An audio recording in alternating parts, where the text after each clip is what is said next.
Olá, bom dia, boa tarde, boa noite. Como é a marca aqui do nosso Observatório da Mulher, porque a gente nunca sabe a que horas você vai nos assistir. Nós estamos hoje com uma convidada especialíssima, que já apareceu uma vez só no nosso programa e que fez o maior sucesso, que é a Aide Torres, né? E com quem nós vamos conversar hoje sobre a atividade dela, a ação dela, enfim. Aide, você quer cumprimentar uh,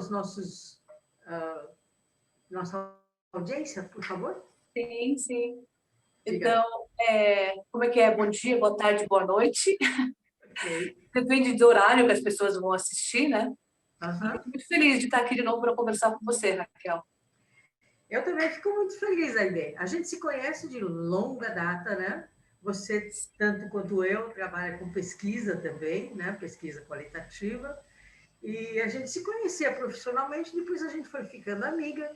E depois, de repente, eu fiquei absolutamente surpresa com quando você me chamou um dia, você me contou, e depois você me chamou, para conversar com um grupo de mulheres que você formou e que chama Mulheres de Atitude. O que é isso, Mulheres de Atitude? Como é que se faz para se formar um grupo? Como é que é essa história? Você não quer contar, Ide? Sim, claro. Então, isso começou conversando com algumas amigas. Caiu, Caiu. caiu. A gente edita, tá? São as Manda. coisas, né? Uhum. Para colocar assim. Assim tá bom? Será? Tá. Tá. Então, isso começou conversando com algumas amigas, Uhum. porque a gente sempre conversava e uma ajudava a outra, falando daquilo que estava passando e como que a pessoa lidou com aquela situação, né? E aí a pessoa ouvia e depois comentava, olha, aquilo que nós conversamos me ajudou muito, me clareou, eu percebi que não sou só eu que passo por essa situação, né? E aí eu pensei, se isso ajuda algumas mulheres, imagina isso abrindo isso para várias outras mulheres, né? Quantas Uhum. mulheres estão sozinhas, passando por situações que elas acham que só elas passam? E aí eu conversei com algumas outras amigas e combinamos de começar o grupo Mulheres de Atitude. Isso foi lá em 2008. Opa, Faz tem tempinho já. chão, hein? Tem chão. Faz tempinho, faz tempinho já. E Uhum. na época, é, as pessoas perguntavam, mas o que é isso? É uma terapia em grupo? Uhum. As pessoas queriam nomear, queriam colocar aquilo numa forminha. E eu não Uhum. queria fazer isso. Eu queria deixar fluir, sentir, perceber. E o que eu sabia era que o interessante seria mulheres de várias classes sociais, mulheres de várias idades, que se identificassem com aquilo. E Uhum. alguma coisa que as pessoas se sentissem livres para participar quando quiserem, se quiserem. Nada muito engessado, nada muito. Não, tal dia, tal hora, você tem que estar aqui, porque se não vier X vezes, você vai cair. Nada assim, sabe? Uma coisa bem que você participasse porque você sentisse que aquilo é importante para você, nesse Uhum. sentido. Muito legal. Me lembra o começo meu, Aham, só que muitos anos antes, né? Eu tinha ganho um livro, A Mulher Eunuca, eu estava na faculdade ainda, né? E sim, aí eu fiquei tão estimulada com aquele livro que eu li, tão ótimo, que eu precisava discutir com alguém. E aí a gente sim. juntou, inicialmente, três amigas, né? E leu um capítulo e conversava sobre como é que isso impactava na vida da gente, né? Depois a gente se multiplicou e formou mais grupos. E no meio tempo eu descobri que tinha um grupo de professoras na USP que também, algumas delas tinham ido para os Estados Unidos, outras tinham ido para a Europa, e elas, na volta, trouxeram o que elas chamaram, elas deram nome para o nosso grupo, de alguma forma, Sim, porque era grupo de reflexão, né? tá. Tá, então era assim que se chamava naquele tempo, né? Enfim, e foi muito legal, até que a gente começou depois a fazer um pouco mais de ação a partir da Sim, reflexão que a gente tinha, né? Ah, vocês continuam conversando? Bom, na verdade, deixa eu fazer mais uma diferença com relação sim, ao seu grupo. É que, como na época a gente estava no movimento estudantil, né? A gente estava na faculdade, sim, um livro qualquer servia de pretexto para a gente achar que estava fazendo alguma coisa importante e se permitir falar sobre a vida cotidiana de cada uma de nós, né? sim. Vocês não têm esse problema, vocês foram direto, né? É, o nosso grupo é muito, ele vai mudando conforme aquilo que vai acontecendo. Conforme a gente vai sentindo a necessidade do grupo Uhum, e conforme o país, conforme o que vai acontecendo no país. A gente acompanha muito isso também. Por uhum, exemplo, agora na pandemia, nosso encontro foi virtual, né? tá. E aí nós criamos um grupo de pessoas que tinham interesse em conversar sobre isso, que chama Vivências da Quarentena. E Uhum, aí várias pessoas psicólogos também. Uma amiga minha, que chama Andréa Vistuê, eu percebi que ela estava querendo montar um grupo para falar sobre isso. Aí uhum, eu falei, Andréia, eu posso chamar algumas pessoas, né? E aí, Andréia e eu, nós começamos esse encontro, né? Semanal, uhum. aos domingos, chá das 5. Ah, Chá das 5. que chique! Aí começamos e contribuiu muito, assim, porque foi uma fase muito difícil, né? Para muitas de nós. Então, teve gente com síndrome do pânico, teve gente com depressão, teve gente em várias situações. Teve gente que teve Covid, teve gente então, que teve alguém da família que teve gente que perdeu familiares. Então, assim, foi um momento. Então, sempre percebendo a necessidade do grupo ou a situação do país, e a gente vai percebendo e vai buscando pessoas que podem contribuir. E desde o começo, Raquel, uma coisa que eu pensei não precisa criar coisas novas, por exemplo. Tem várias ONGs que precisam de gente para contribuir. Sim. Então, e aí, até o nosso lema queremos, podemos, fazemos. E aí, uma época, nós fazíamos um trabalho com pessoas em situação de rua. Então, tem uma ONG lá que precisa, a gente vai, conversa, o que precisa, como que nós podemos contribuir, e nós nos juntamos a eles e fazemos alguma coisa. Outra época, com abrigo de idosos. Ah, Também buscamos uma ONG que precisa mais, daí que tem mais identificação de necessidade mesmo, de ser uma que já tenha muita ajuda, né? E aí nós também vamos lá, conversamos, vemos o que precisa, nos unimos e vamos lá e fazemos o trabalho. E aí nos últimos 3 anos, 4, eu estou mais abrigos com jovens, né? Jovens de até 18 anos, que são essas crianças em situação de abrigo, né? Então, eu estou mais voltada para isso, porque eu também agora sou madrinha, né, de algumas crianças. E aí também alguns acabam participando disso também. Eu trago eles para o grupo, eles têm essa experiência também com as pessoas do grupo. Tá sem som, tá sem som, Raquel. que é isso de madrinha de uma criança? Conta pra gente. É, o projeto chama apadrinhamento afetivo. Então, o objetivo não é uma contribuição financeira, mas é uma contribuição emocional para preparar esse jovem para quando ele sair do abrigo. Com 18 anos, eles têm que sair, eles têm que se virar, né? E aí, então, esse padrinho seria alguém que o jovem tem confiança, alguém que pode conversar com ele, instruir, e principalmente que tem um vínculo de amor, de Uhum, confiança, que possa ajudar ele para ver, por exemplo, qual o melhor trabalho para acompanhar ele na escola, porque esses jovens não têm ninguém que vá na escola e que converse com os professores, e que veja quais são as necessidades e que acompanhe ele. uhum, E o que eu acho mais importante nesse acompanhamento, além do amor, é claro que baseia tudo, né, desde o começo, é essa parte escolar. Uhum. Porque o futuro deles está baseado nisso, né?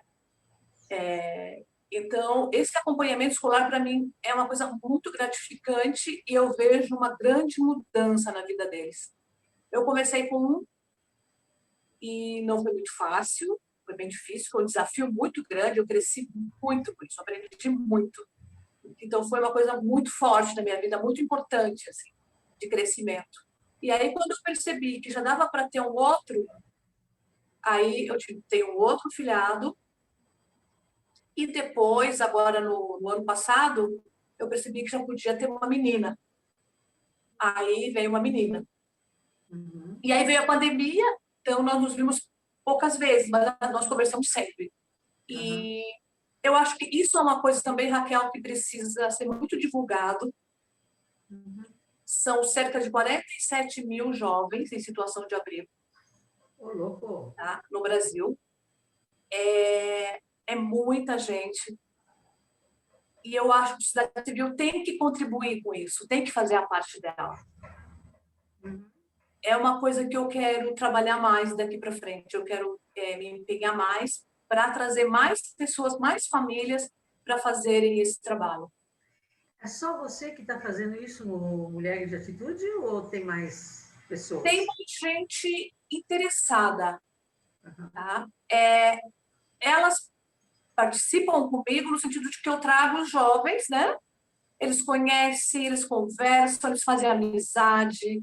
Então, tem gente que está sempre conversando, se oferecem para contribuir, mas as pessoas têm um certo receio. Tem todo mundo, sei lá, eu já tenho a minha mãe que eu cuido, eu tenho um filho, não é o momento. Então, eu não sei, talvez tenha que ter uma outra abordagem para mostrar isso, sabe? Que eles são jovens invisíveis, crianças invisíveis. E eu também tive muito medo quando eu soube do que era realmente, porque no começo eu pensei que era que você ia lá, pegava o jovem, ia ao cinema, fim de semana, levava um teatro, levava de volta, sei lá, daqui a 6 meses você ia de novo. Eu pensei que era isso. Porque quando eu vi, acho que foi na Folha, na época, sabe? Seja madrinha por fim de semana, uma coisa assim. Aí, nossa, que legal, você é um jovem, tudo, né? Aí, quando me chamaram, depois de uns 2 anos, eu acho, e quando eu fui saber realmente o que era, eu fiquei com medo. Falei, nossa, é muita responsabilidade, porque vai existir, é uma vida, uma pessoa não é para um tempinho, é para a vida toda. Aí me deu muito medo. Mas aí veio um filme na minha cabeça, da minha infância. Então, eu nasci numa família muito pobre e para poder ir para a escola, para poder comprar material, para poder morar mais perto da escola, eu tive que morar com várias famílias. Então, eu morei aos 9 anos. Aos 8, cuidava de criança já. Aos 9, eu morei com uma família. Aos 10, com outra família. Aos 11, com outra família. Então, eu vivi, de alguma forma, um pouco do que eles vivem. Não dá para comparar, porque eu tinha pai, mãe, tinha irmão. Eu poderia ir vê-los tudo, né? É diferente. Mas eu ficava sozinha, eu me sentia sozinha. Eu me sentia longe da família, com pessoas estranhas, e às vezes não sentia que existia amor também como eles, né? Mas você disse que você vivia com outras famílias. Sim. Esses meninos e essa menina agora vivem com você ou é só num determinado período? É assim, eles podem ficar comigo. Tudo começa gradativamente, tá? Então, no começo eu vou visitá-los no abrigo, a gente sai um pouquinho, vai em algum lugar, vai fazer um passeio, vai para o teatro, alguma coisa, e devagar, gradativamente, né? É ligado ao juizado de menores, tem um documento, tudo regularizado, assim, né? E aí, depois ele vem e passa um fim de semana na sua casa. Com o tempo, ele pode passar as férias com você, pode viajar com você. Então, dá para ficar mais tempo. sei lá, uma semana que não tem aula, posso ir aí? Vem para tua casa, fica com você. Então, também, às vezes eles estão há tanto tempo no abrigo que eles não sabem o que é uma família. Não sabem o que é cozinhar juntos, não sabem o que é, sei lá, numa casa, como que é. Se um cozinha, outro lava a louça, cada um contribui. Então, aí eles começam a aprender isso. Porque no abrigo eles têm tudo nesse sentido. Eles têm alguém que faz a comida, tem alguém que limpa a casa, tem alguém... Então, tem vários funcionários que fazem os papéis. Então, nem em todo abrigo, esses jovens precisam fazer essas coisas da casa, né? E é muito importante eles aprenderem. Então, eu vou ensinando a fazer comida. Então, hoje você vai fazer comida, ou vou ao supermercado, ou você vai... Então, eu vou mostrando para eles como é que é essa vida em família. Como é que é quando você vai a um cinema, por exemplo. Porque, às vezes, eles não sabem como se comportar quando você vai ao cinema. Que você não pode falar alto na hora do filme. Então, são vários detalhes que você vai observando, percebendo, chamando, conversando, explicando por quê. Porque eles vão sair de lá, eles vão trabalhar, eles vão conviver com um monte de gente que, se ele chega no trabalho gritando, quem vai ter paciência, de repente, para conversar? Então, tem que vir já mais ou menos mudado para a sociedade que a gente tem, né? Tá certo. Para essas regras. Tá certo. E por falar em comida, você disse também que as mulheres de atitude eventualmente se organizaram para poder fornecer comidas para as famílias que estavam um pouco mais vulneráveis, né? Como é que é esse pedaço? Conta para mim. Na época da... Isso foi mais aqui no meu condomínio, tá? Porque, assim, eu tenho um grupo em São Paulo, tá? Que é uma cidade, e tem um grupo aqui no condomínio onde eu moro. Então, o que eu percebi, isso até antes da pandemia, tá? Antes da pandemia, eu percebi que tinha... Aqui é um tempo de caminhada, e assim a gente vai percebendo o que precisa, a gente vai conversando. É uma outra classe social aqui, tá? No condomínio. E aí, percebendo o que as pessoas precisam, a gente vai contribuindo. Sei lá, uma pessoa precisa de medicamento. Como é que a gente faz? Tem uma farmácia comunitária na região, a gente vai ver se tem esse medicamento, não tem, a gente faz uma vaquinha e compra esse medicamento. Tem alguém que o marido está desempregado? Então tá, então a gente vai pedindo e vai juntando tudo e leva para essa pessoa. E aí, essa ideia também eu coloquei no condomínio, de criar um espaço onde as pessoas pudessem juntar aquilo que elas tivessem. Todo mundo tem alguma coisa para dar. Uma roupa, né? Que seja um pacotinho de macarrão, menos que tenha, tem alguma coisa. E tem alguém que não tem nada. Então, aquela pessoa que não tem nada pode receber isso. Vai ser muito para ela, né? E aí, nós fizemos alguma coisa assim também. Nós não, eu dei essa ideia no condomínio, também foi feito isso no condomínio. E em São Paulo, como é que é? É diferente? Em São Paulo, o grupo tem essa necessidade básica de alimentos, por exemplo. A coisa é mais... na época da pandemia, por exemplo, nós percebemos que tinha gente que estava com dificuldade. E agora? Como é que eu vou trabalhar? O que eu vou fazer? Né? E a gente se reúne, conversa, dá ideias, dicas, uma pode indicar, sabe? Então, eu passo o teu currículo, eu vou encaminhar, vou fazer isso, vou fazer aquilo, sabe? Então, teve gente com síndrome do pânico, por exemplo, e daí você, como é que foi? Você está caminhando? O que você está lendo? Está meditando? Então, nessa conversa, onde cada uma vai falando o que vai fazendo, vou fazer isso também.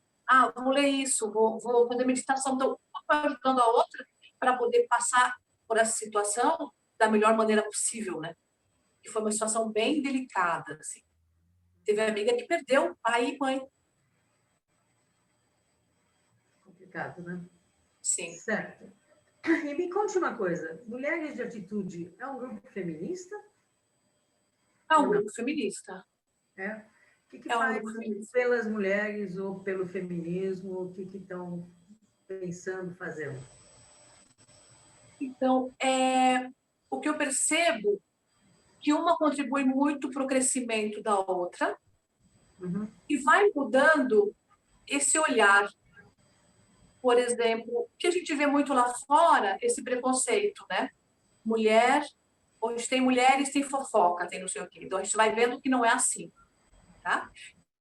Quando as mulheres se unem, elas ficam mais fortes e elas crescem juntas. Tá? Então, é uma mulher que vai contribuindo para outras mulheres crescerem, porque a partir do momento que você vive essa experiência, que você vê que isso dá certo, isso te empodera. Isso E faz esse é com um que... grupo fechado, Aide? Não é fechado, é um grupo aberto. Então, por exemplo, vem uma amiga, você conhece alguém, essa traz as irmãs, por exemplo. Acontece muito isso. Nós temos, aí traz as irmãs, a outra traz a prima, a outra traz uma outra amiga, e vai crescendo. Tem algumas pessoas que chegam, não se identificam, ou no momento delas, chegam, ficam um pouquinho e vão embora. Tem gente que aparece de vez em quando, tem gente que participa de tudo com a gente. Então, tem vários perfis. Então, o que eu percebo que tem muito nesse grupo? É o respeito, o acolhimento, o não julgamento. Porque o que a gente percebe na família, por exemplo, se você conta na sua família, eu fiz tal coisa, não sei o quê. Lá na frente, alguém pode dizer, mas você isso, aquilo. Então, às vezes, a família, às vezes, tem esse julgamento. E eu conversei com algumas mulheres antes de falar com você, para elas me dizerem o que elas percebem, o que mudou na vida delas no grupo e como que elas falariam no grupo para outras pessoas. E aí eu percebi muito isso, essas palavras, né, de crescimento, de respeito, de liberdade. E por que também que é um grupo feminista que eu vejo? Nós falamos, por exemplo, de mulheres na política. Tá? Então, teve um momento que nós queríamos saber mais, mas por que tem poucas mulheres na política? O que acontece? Vamos falar com essas mulheres que são referência, né? Aí nós chamamos a Luísa Erundina, que veio conversar com a gente, que foi uma coisa incrível, assim. Então, e no nosso grupo é assim, não importa se você é de direita, de esquerda, o que você é, tá? Então, tem pessoas de várias formas de pensar, várias escolhas, não tem isso, tá? Então, tem o respeito nisso. Então, o que a gente procura? Se você vai colocar alguma coisa com política, você coloca aquilo, mas com respeito, não coloca nada xingando alguém, alguma coisa. Então, você pode falar sobre política assim, mas de uma forma educada. Então, eu acho que isso não é fácil, das pessoas conviverem assim, mas é muito gratificante, porque você percebe que dá, sim, para fazer isso, com respeito. Dá para conviver essa diferença. E eu acho que uma das grandes diferenças do nosso grupo é isso. Pessoas de várias classes sociais que normalmente não se misturam, né? Então, tem gente que fala assim, o mês que vem eu vou viajar para a Grécia. Tem gente que vive com salário ali, sabe? Bem restrito, contando, não vou poder ir porque o transporte está caro, nesse eu não vou. Então, isso um grupo de empoderamento feminino. Essa palavra empoderamento, eu acho que está muito usada, muito, não sei, não é muito legal, mas é empoderamento feminino, de crescimento, de aprendizado, através da convivência, através do acolhimento, através da cultura também. Nós vamos muito da arte, né? Nós vamos muito a teatro, a cinema, nós buscamos muito isso também. Vocês discutem diferenças sociais, relações de classe, já que vocês têm várias pessoas de várias classes sociais no grupo, ou não? Ou é só respeito com relação... Oi? Não discute. Eu acho que a gente vai vivenciando isso. Sabe? Eu acho, já aconteceu de gente vir, por exemplo, uma menina que era babá, eu percebi, ela começou a tremer, ela falava, nossa, mas ela é médica, ela é arquiteta, e vai perceber que é tudo igual. Que as nossas dores, nossas necessidades são as mesmas, que não tem isso. uma tem mais facilidade para emocionalmente, né? As necessidades da gente são as mesmas. Uma tem acesso a uma coisa, a outra tem a outra. Porque a gente procura tomar cuidado sempre, por exemplo, nós queremos assistir uma peça de teatro. Então, nós temos que ver um valor que todos possam. Ou conseguir alguns que sejam gratuitos. Então, a gente faz coisas que todos podem aproveitar, sabe? Não pode ser uma coisa só para um grupo. Aí não. Aí a gente não... As pessoas não se sentem elas estão menosprezadas ou que aquele grupo não é para ela. Eu acho que isso tem muito a ver com a minha vivência, Raquel, porque eu era muito pobre, mas eu estudava numa escola de rico. Minha mãe conseguiu uma bolsa para mim numa escola de rico. Então, eu tenho essa facilidade, de repente, de conviver, de perceber que não é porque você é muito pobre que você não pode conversar, ou você não tem condições de conviver com uma pessoa que tem uma outra condição social. Então, no meu trabalho, eu vou trabalhar em certos lugares, nas comunidades, por exemplo, para mim é muito simples. É meu espaço também. Então, eu acho que talvez eu traga isso lá de trás, né? Que me facilite. Me conte uma coisa. Durante a pandemia, parece que o trabalho doméstico perdeu 500 mil postos de trabalho. 500 mil. Isso atinge mais uma classe mais baixa, né? Vocês chegaram a ter um impacto disso de alguma forma? Você falou em babá? Ou você esse tipo de situação? As pessoas do nosso grupo continuaram recebendo o salário.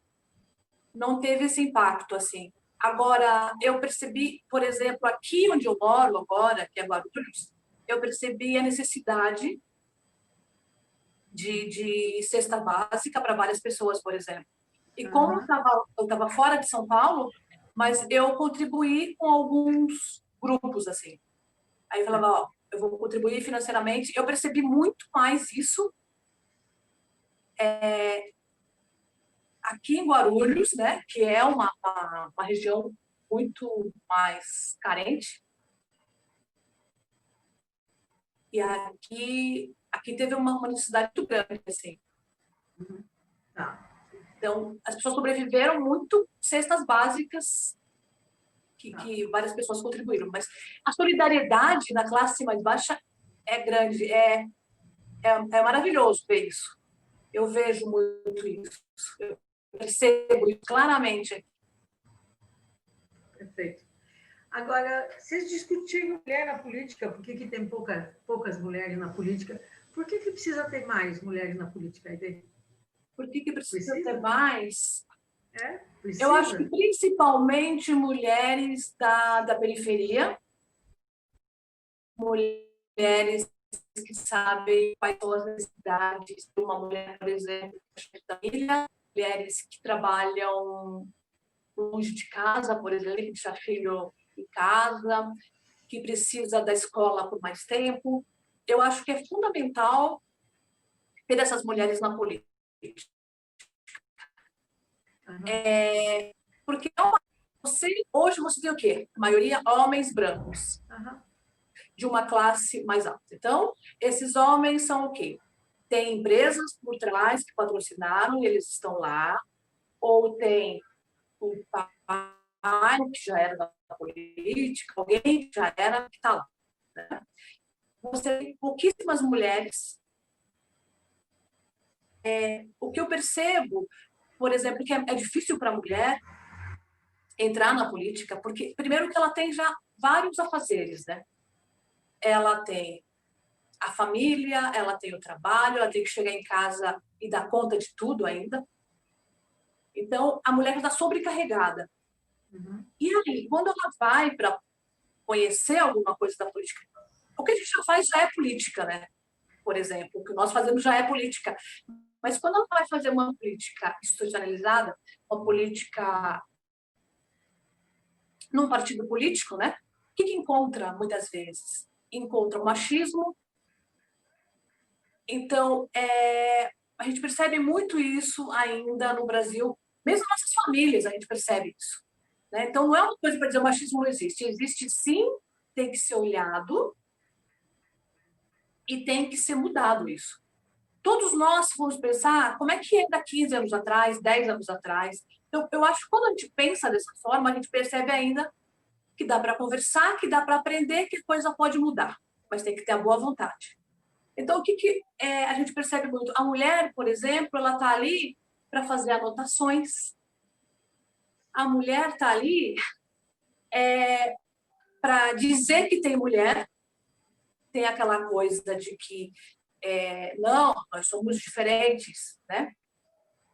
Nós temos mulher aqui. Né? Tem a coisa dos 30% também. Mas não é que a gente fala. A mulher é ouvida? A mulher pode falar tudo que ela pensa e ela vai ser ouvida no mesmo nível que os homens? As decisões são feitas por pessoas, independente se homem ou mulher, os homens vão dizer que eles que sabem. Então, essa coisa de você... A gente percebe muito da mulher ser cortada naquilo que ela fala. Não, eu vou explicar porque eu sei. Eu sou homem, eu sei.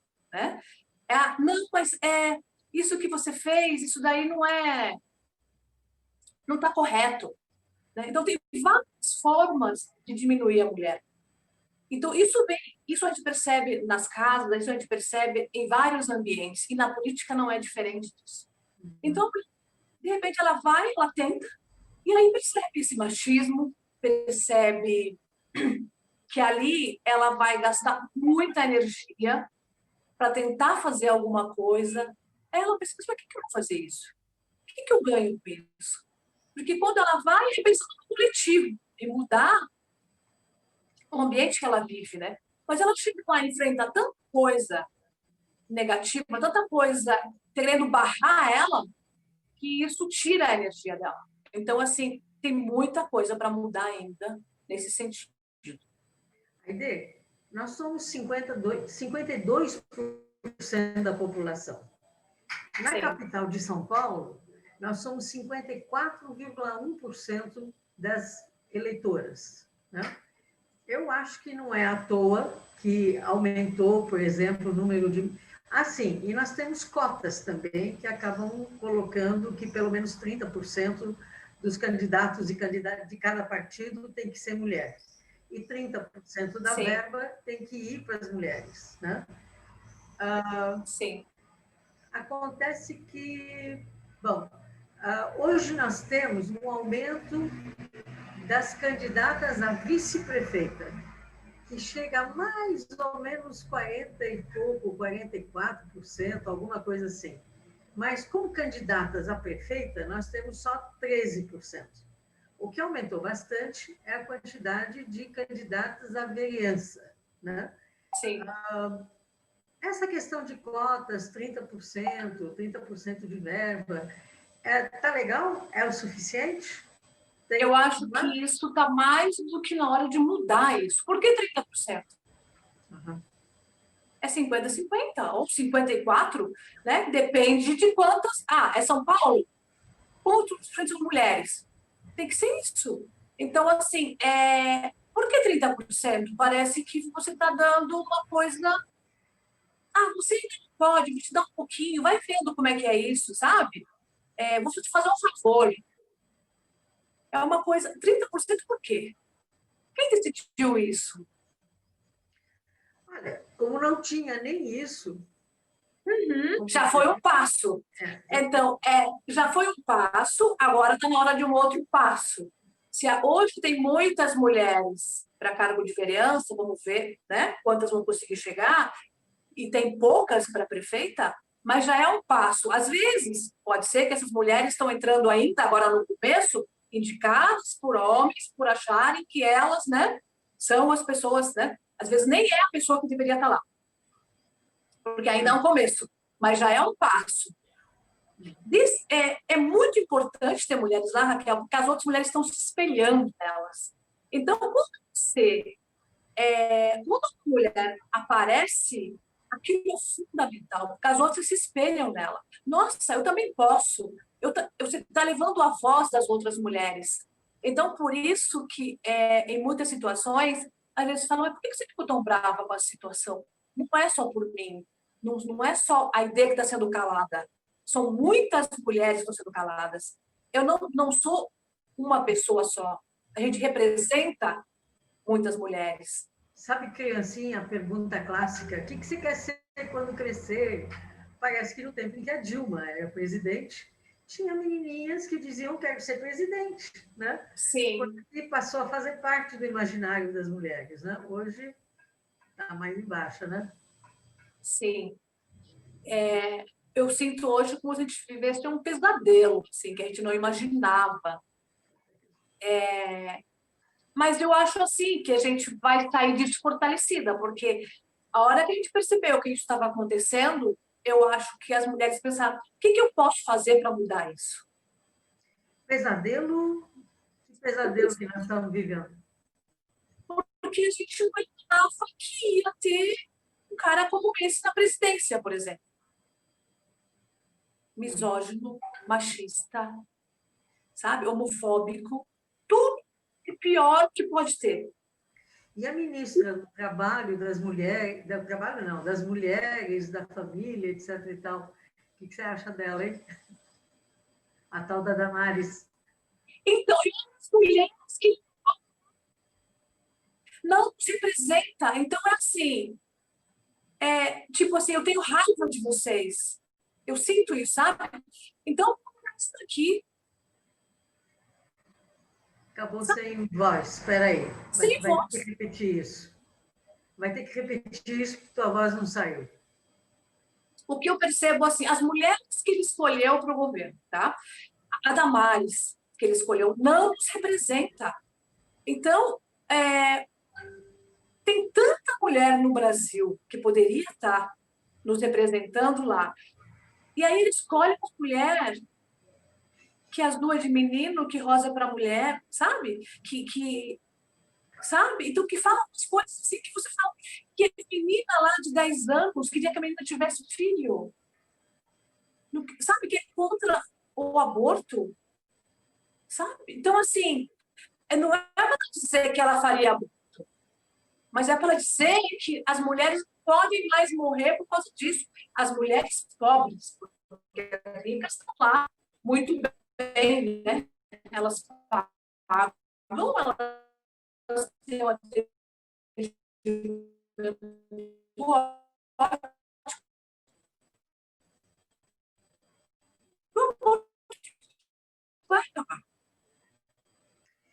E a segunda mulher do governo é a Rainha do Veneno, né? essa tipo das mulheres, imaginando que tudo que tem de porcaria na sua comida, sabe? Então, assim, eu fico assim indignada. Da gente não, parece que nós estamos de mãos atadas. O mundo inteiro sabe o que nós estamos passando. Uhum. A gente não consegue fazer nada. A pessoa faz o que ela quer Uhum. e nós não conseguimos tirar essa pessoa. Eu fico assim,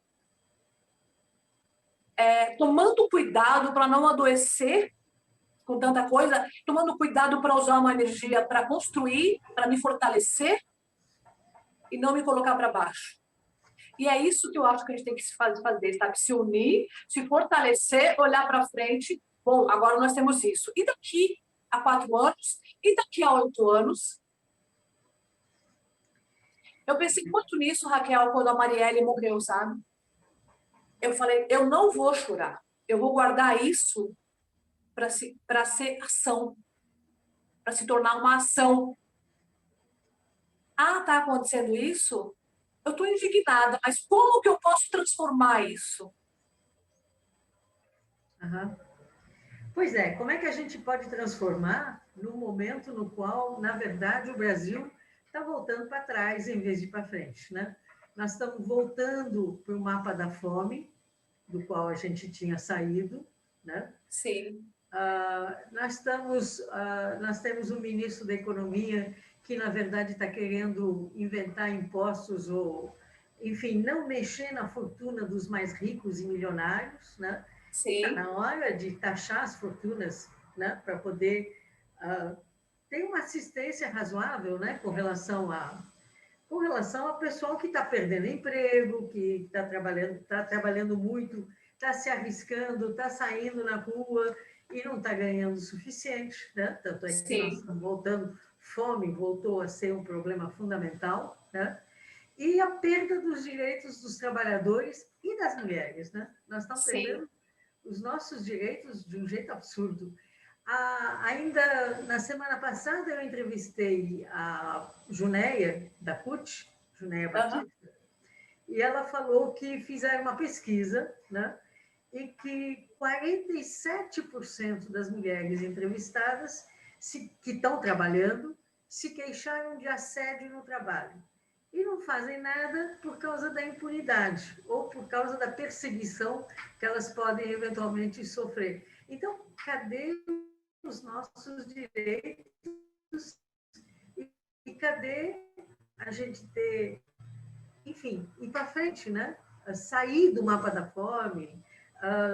Afinal de contas, esse mapa da fome, eu queria falar um pouco contigo a respeito, porque, gente, primeiro, os empregos estão sumidos, Sim, né? Tem uma maioria da população que ou está desempregada ou está desocupada, porque o IBGE, a gente sabe, né? Mede como desempregado quem procurou emprego no último mês. Tem um monte de gente desalentada que deixou de procurar emprego porque cansou de procurar e não acha, não acha, não acha. sim. Se somar isso tudo, é a maioria da população, né?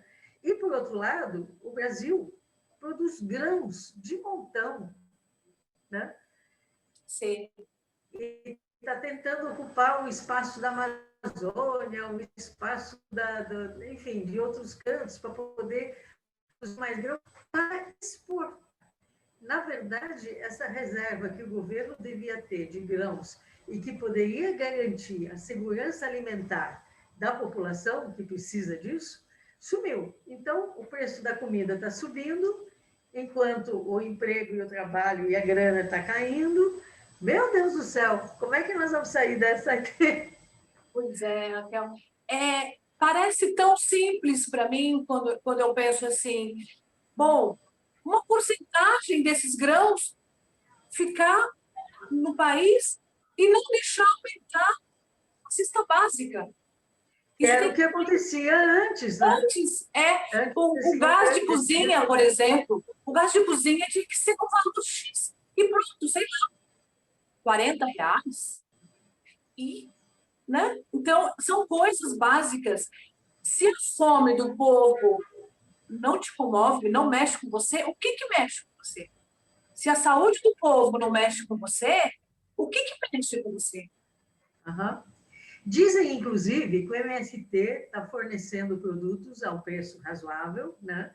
E está oferecendo, inclusive, cestas básicas para a população que precisa, de mais baixa renda, e que o governo central ofereceu-lhes comprar a produção deles ao preço dos grandes produtores. E eles disseram não, e continuam vendendo os produtos deles ao preço absolutamente razoável, né? Uhum. Puxa vida, o que é isso, cara? Mas é isso que a gente precisa, né, Raquel? É, Pessoas e movimentos que não tenham preço, mas que tenham valor, uhum, que não se vendam. ok, ok, perfeito. Perfeito, precisamos disso e precisamos aumentar a consciência desse povo a respeito dessas questões, certo? Sim. Temos muita coisa para fazer, né, Raquel? Ou se temos. Uma das coisas que nós temos para fazer também é acabar com esses incêndios na Mata Atlântica, na Amazônia, que está ameaçando os indígenas, né, as terras indígenas, inclusive, e está ameaçando o mundo como um todo, porque Sim. a quantidade de queimadas que está acontecendo, enquanto o ministro do Meio Ambiente, né, que eu não quero nem pronunciar o nome dele, ele, Melhor não, né? Para não dar pois é, ibope para eles. pois é, mas ele gastou uma porcentagem mínima da verba que ele tinha para combate a incêndio, né? E, meu Deus, tem que fiscalizar. E aparentemente, pelo que andaram pesquisando, boa parte dos incêndios na Mata Atlântica, ou no Mato Grosso, etc. e tal, começaram em grandes fazendas, né? Ou seja, com o risco, com a probabilidade do fazendeiro ter mandado tacar fogo, porque ele quer mais terra para poder, Espaço. mais espaço para criar o gado dele, ou aumentar o plantio dele e ganhar mais, e ficar mais milionário ainda, né? Gente, que coisa maluca. Que coisa maluca. Tá na Raquel, hora. o que eu acho, Raquel, que cada vez mais é importante esses grupos. Eu penso muito em grupos de mulheres, né? Para essa conscientização.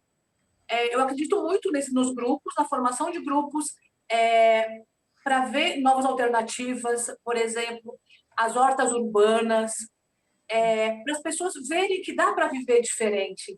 Por exemplo, no condomínio onde eu estou, dá para a gente comprar tudo aqui dentro. Tem várias pessoas que são os microempreendedores que eu preciso comprar comida, eu posso comprar aqui dentro, eu preciso comprar frutas, eu compro aqui dentro. Então, dá para a gente viver assim. Não ficar naquela ilusão, o empresário que sabe, o cara que tem a grana, mas mostrar que a gente se organizando, a gente pode mudar as coisas, pode ter alimento mais saudável, pode ter tudo mais facilmente, mais próximo de você, que não precisa um ganhar muito, mas que todos ganhando um pouco, a gente fica numa vida mais tranquila, numa vida mais justa, mais que nós merecemos, né? Então, houve um tempo, até o tempo da Dilma, Lula, Dilma, enfim, Sim, onde se comprava a produção, né, sem agrotóxico, que servia fundamentalmente para merenda escolar, sim, e, eventualmente, tinha os balcões onde quem tivesse alguma sobra de produção, tipo uma comunidade indígena que tinha um pé de milho sobrando, podia vender lá. E qualquer um podia, eventualmente, ir lá e comprar a um preço super, super, super razoável, o preço de custo, né?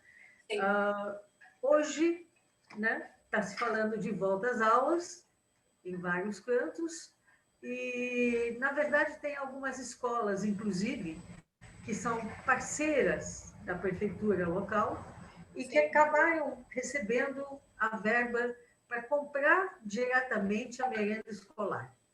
Olha, se a escola tem a verba, ela vai comprar ao redor, ela não vai comprar necessariamente de produção, sem agrotóxico, longe, seja lá onde for, produção familiar. E ela vai comprar o que não sobra. E o que não sobra é da merenda, porque, na verdade, a merenda escolar é um jeito de ampliar o repertório das crianças, de sim, conhecer mais produtos, de saber onde são plantados, saber onde são vendidos, etc, etc. Mas não, eventualmente sobra alguma coisa e eles acharam que tinha que comprar mais bolacha, produtos sim. ultraprocessados, etc e tal. E nós sabemos que a obesidade infantil está começando a crescer, né?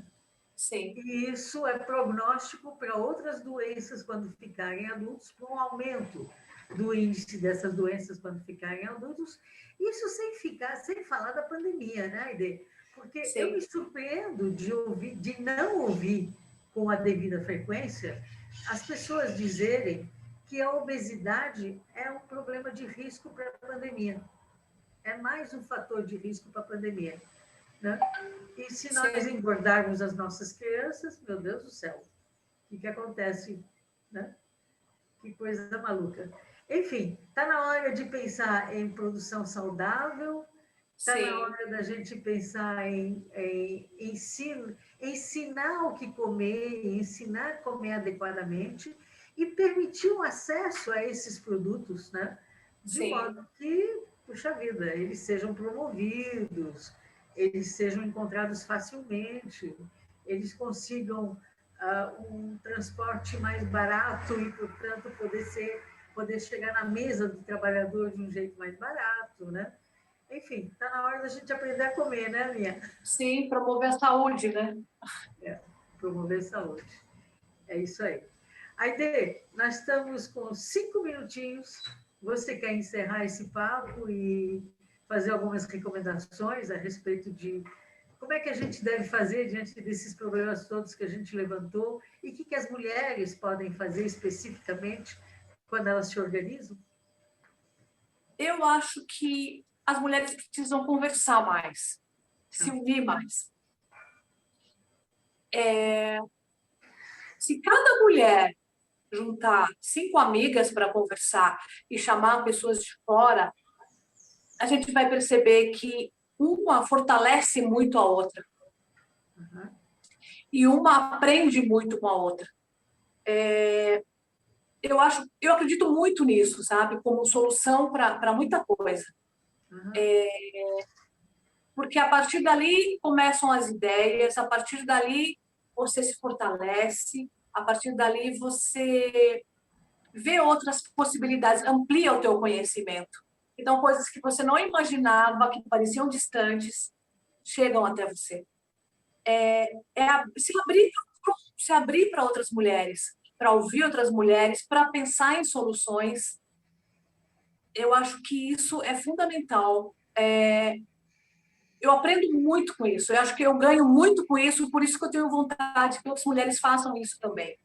Então, quando uma mulher, por exemplo, viveu muito tempo numa relação de opressão, de abuso, e ela se separa e ela vem encontra outras mulheres e ela percebe que ela vai voltar a viver, voltar a fazer as coisas que ela gostava, que ela conseguiu sair daquilo. Quando ela começa a cuidar da saúde dela, fazer caminhada com outras pessoas, sabe? Então, eu tenho uma nova amiga que há 2 semanas a gente está caminhando, precisa ver a mudança na forma dela encarar a vida, os sonhos dela. Então, no começo, não, isso não vai dar, isso não vai dar. E aí, falando com ela, o que você gostaria de fazer? Quais são os teus sonhos? A pessoa começa, nossa, eu posso. Então, vamos viajar? Não, é difícil. Não, mas eu posso. Não precisa ter uma viagem cara. Uma viagem, porque ela tem direito a isso. Ela tem direito ao lazer. Ela tem direito a estudar. Ela tem direito a um monte de coisas que foram tiradas dela, né? Então, assim, nós vivemos em várias fases, né, da vida. E nas várias fases nós precisamos uma das outras. Uhum. Agora, precisamos também, embora São Paulo esteja entrando na zona verde, né, precisamos ainda tomar alguns cuidados, certo? Sim. Ok. Gente boa, Aide, muitíssimo obrigada pela presença, pelo papo, foi ótimo. Mauro, quer dizer alguma coisa, Mauro? Eu acho que foi muito bom. Foi, sim. Eu acho que as informações que a IB trouxe, acho que vai trazer grandes contribuições aí que vocês possam se encontrar muito e fazer, né, o que nós não estamos fazendo, os homens. Eu sei que é uma responsabilidade para vocês, mas é uma saída também. Vamos fazer junto, Mauro. Junto é melhor. Ok. Junto é melhor. Perfeito. Bom, o Observatório da Mulher se despede aqui, a gente volta na semana que vem e até a próxima semana, certo? Muito obrigada, Raquel. Muito obrigada pela oportunidade de poder participar do seu programa. Muito obrigada. Valeu, super obrigada. Tchau, tchau. Até